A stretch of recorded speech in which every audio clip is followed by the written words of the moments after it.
नमस्कार, मैं डॉक्टर रक्षा मेहता अपने YouTube चैनल में आप सभी का स्वागत करती हूँ। आज हम जिस विषय पर चर्चा करने जा रहे हैं उससे पहले मैं आपको सुनाऊंगी एक छोटी सी कहानी जो होगी आपके लिए ज्ञानवर्धक और प्रेरणादायी। और उस कहानी से भी पहले मैं धन्यवाद करना चाहती हूँ अपने सारे सब्सक्राइबर्स का और उन सभी दर्शकों का जो मेरी वीडियोस देखते हैं, उन्हें पसंद करते हैं, उन्हें शेयर करते हैं, दूसरों के साथ बांटते हैं और मेरे चैनल पर टिप्पणी लिखते हैं, कमेंट्स करते हैं। उन सब का मैं तहे दिल से धन्यवाद करती हूँ क्योंकि वे मेरा उत्साह वर्धन करते हैं। मुझे और अधिक प्रेरणा मिलती है और अधिक मन करता है आप लोगों के लिए वीडियोस लेकर आने का। और कुछ टिप्पणियाँ यानी कि कमेंट्स यहाँ पर फ्लैश हो रहे हैं, आपको दिखाई दे रहे हैं। ये वे टिप्पणियाँ हैं जो बहुत दिल से लिखी गई हैं और मेरे दिल को छू लेती हैं। मुझे बहुत अच्छा लगता है कि आप समय निकालकर इतनी सुंदर सुंदर खूबसूरत टिप्पणियाँ करके मेरा उत्साह वर्धन करते हैं। तो आइए विषय से पूर्व बहुत छोटी सी कहानी। एक बच्चा होता है, वो बच्चा अपने पिताजी माता पिता तो देखिए बच्चों पर कभी ना कभी कुछ ना कुछ रोक टोक लगाते ही रहते हैं, लेकिन प्रत्येक माता पिता रोक टोक वहीं पर लगाते हैं जहाँ उन्हें पता होता है कि यह चीज़ मेरे बच्चे के लिए ठीक नहीं है। लेकिन बच्चों को लगता है कि हम तो सही हैं, इतनी रोक टोक क्यों, इतनी रोक टोक क्यों। तो एक बार एक बच्चा है जो है वो बहुत परेशान हो जाता है अपने पिता से कि बात बात पर मेरे पिताजी रोक टोक करते रहते हैं। तो मकर संक्रांति का समय आता है और वे लोग पतंग उड़ाने जाते हैं। तो आज पिताजी कहते हैं कि बेटा आज पतंग उड़ाने के साथ साथ मैं तुम्हें एक संदेश भी दूंगा। तो बच्चा कहता है देखते हैं क्या संदेश। जब पिताजी पतंग उड़ाते हैं, पतंग ऊपर आसमान में जाती है, तो बच्चा कहता है कितना अच्छा होता यदि पतंग में डोर न होती। इस डोर ने पतंग को बांधा हुआ है, इसलिए पतंग जो है रुकी हुई है। यदि डोर न होती तो पतंग और ऊंचे आसमान में उड़ जाती। पिताजी क्या हम इस डोर को तोड़ नहीं सकते?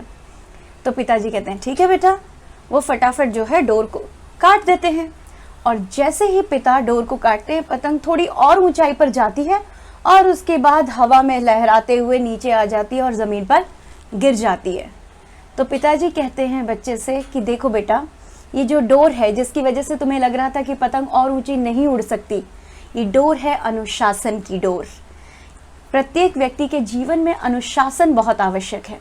अनुशासन से व्यक्ति ये समझता है कि अनुशासन हमारे जीवन में बाधा बन रहा है, जबकि सत्य तो यह है कि वह बाधा नहीं बनता, वह हमारे जीवन को सुचारू रूप से चलाता है।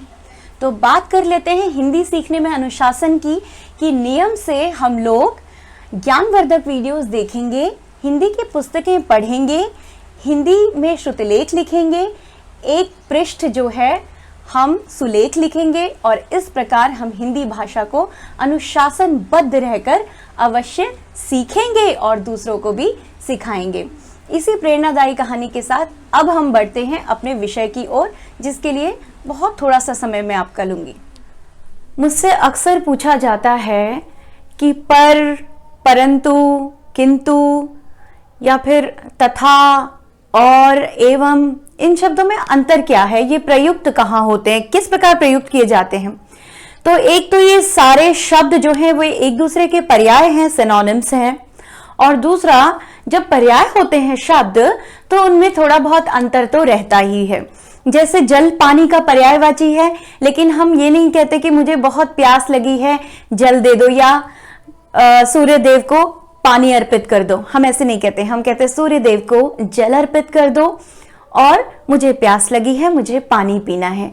तो हर शब्द का अपना वजन होता है और अपनी जो है उसका अपना प्रयोग होता है।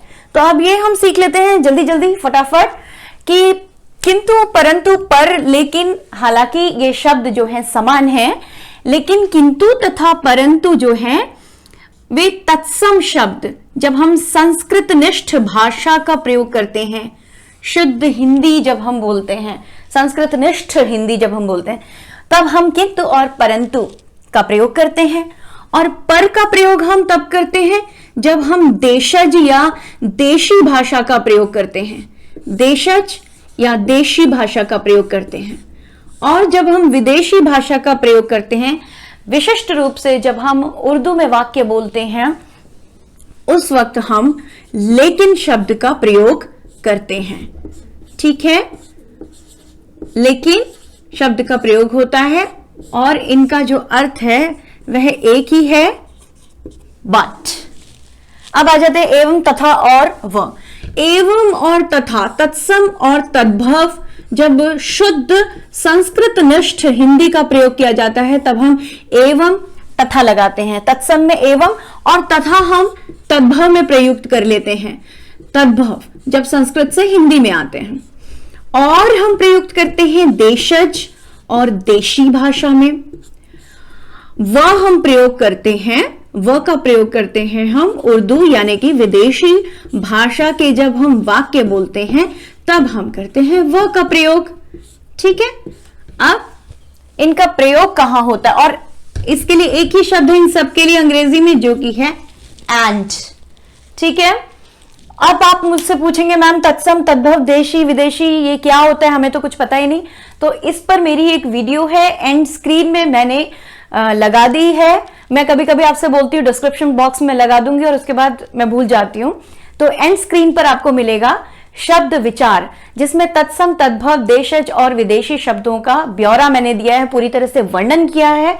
वह आप देख लीजिए, फिर आप समझ जाएंगे कि ये होते क्या हैं और इन्हें किस प्रकार प्रयुक्त किया जाता है। तो आशा है अगर आप तत्सम, तद्भव, देशी, विदेशी समझते हैं तो समझ गए होंगे कि इन शब्दों का प्रयोग किस प्रकार के वाक्यों में तथा इन शब्दों का प्रयोग किस प्रकार के वाक्यों में किया जाता है। यदि आपको मेरी यह वीडियो ज्ञानवर्धक लगी हो तो कृपया इसे लाइक कर दीजिए, दूसरों के साथ बांट लीजिए और टिप्पणी बक्सा में यानी कि कमेंट बॉक्स में कमेंट करना मत भूलिए। मुझे अवश्य बताइए कि आपको मेरी यह वीडियो कैसी लगी। हिंदी संबंधी अन्य ज्ञानवर्धक वीडियोस के साथ मैं आप सभी के समक्ष पुनः उपस्थित होंगी। तब तक के लिए सीखते रहिए, सिखाते रहिए। नमस्कार।